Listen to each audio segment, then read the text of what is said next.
How was the review, lads? It was a very good review, yeah, as they always are. Very honest, and there's a few boys a bit scratchy at the moment, which is great. It's where you want to be on a Monday, not feeling comfortable at all, and plenty of edge in camp, so there's a lot to work on. We obviously didn't put an 80-minute performance together on Thursday night, and that's going to be the challenge this week. What are the overarching things that you take out of what was a pretty wild test? Well, it's reassuring that when we do what we train, we can perform really well, but we can't allow us to have mental lapses which give them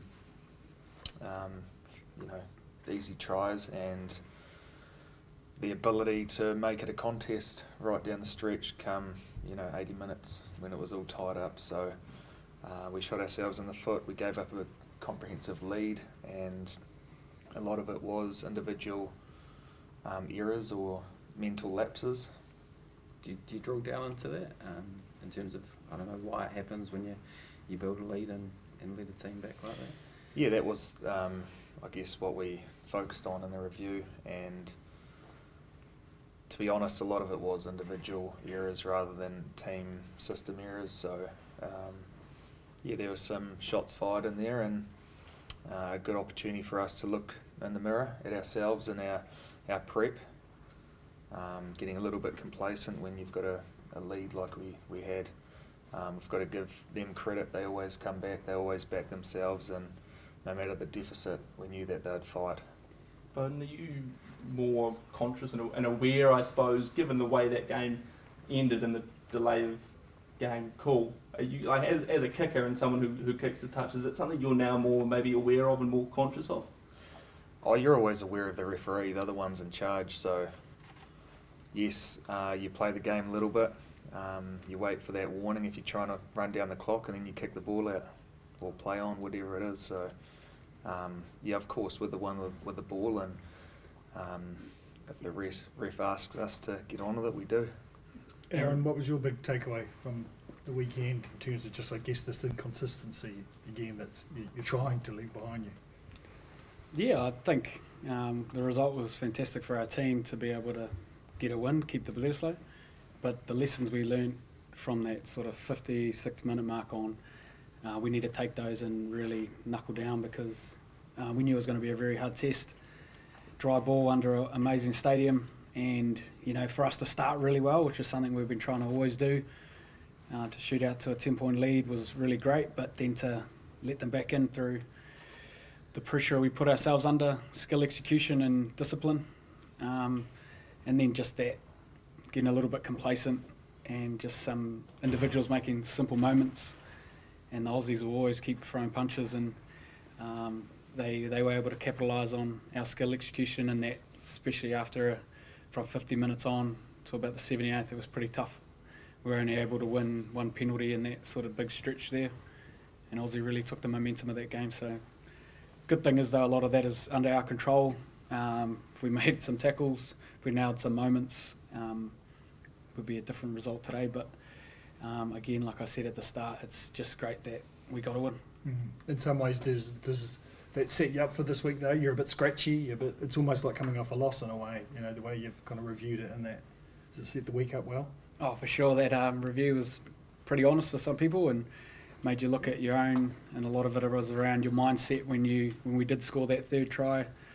But a lot of those points we scored was when they had 14 men, so we need to look at it really honestly, that within that time when they were 15 on 15, it was pretty level. So going into Eden Park, though, it's very exciting, and with the rugby championship and everything, it's massive. It's a final, and to be a part of a game like this is very special.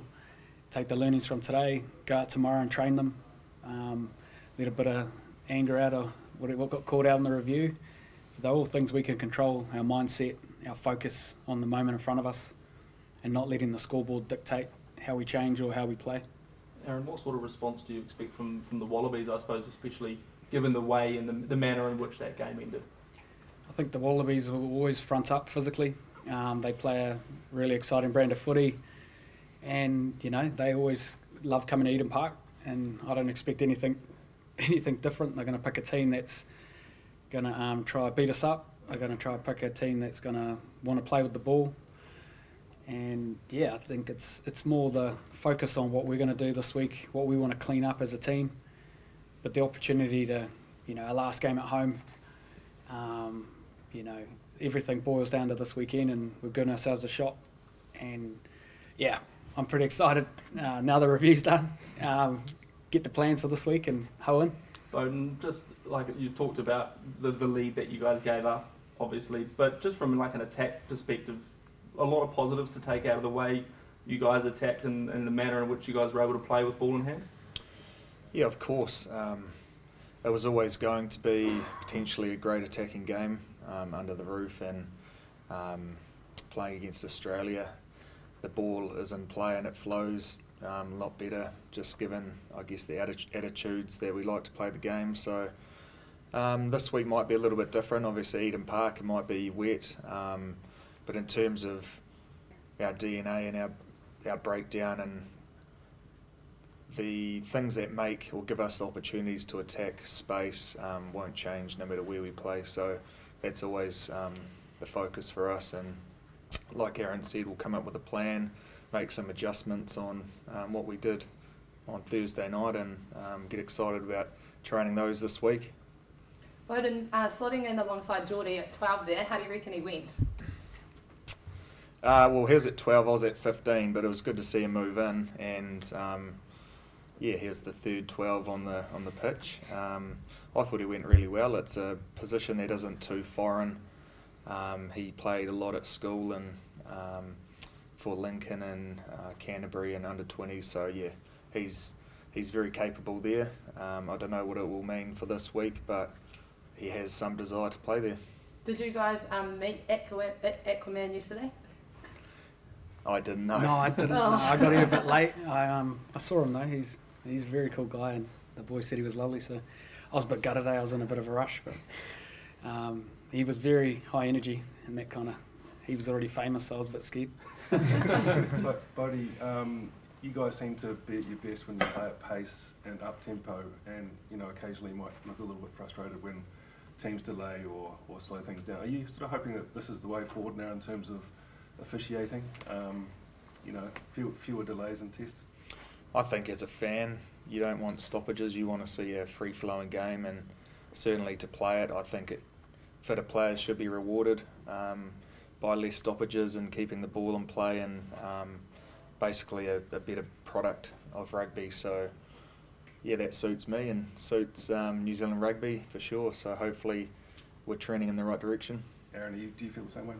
Yep, definitely think they're trying to do everything they can, and for periods of that game it was very fast, and yeah, it's just unlucky it's got to this. Aaron, this rugby championship's been so unpredictable. You've played in this competition a lot. What's it been like to be part of compared to all the previous vision that really keep you on your toes even going into this test?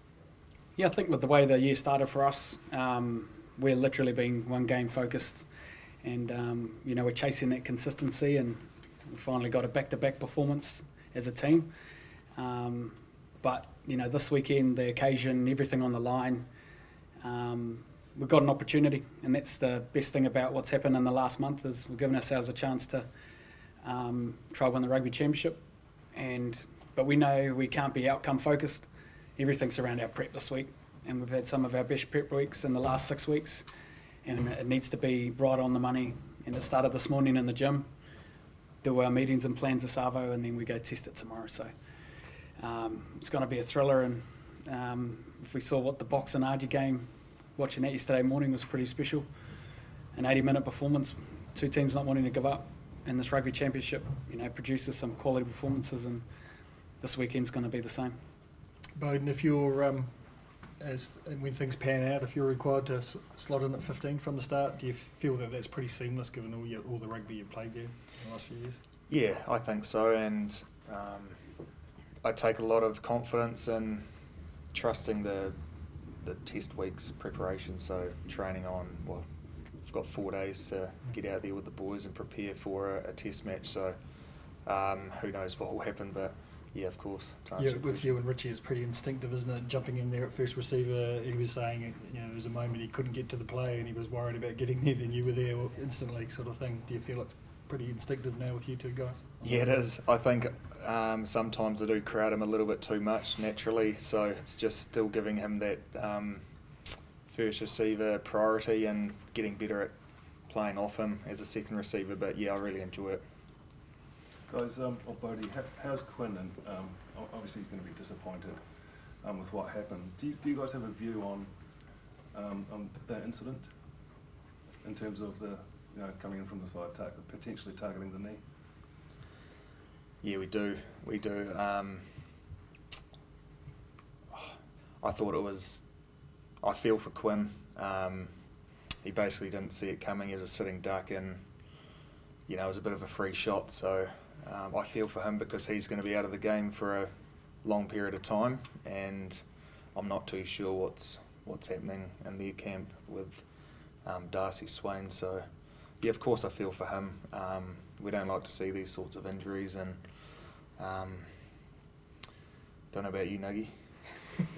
Yeah, seeing Quinn like that is, on Friday was pretty tough. So you always fear for the brothers, and injuries happen in rugby, but some can be controlled.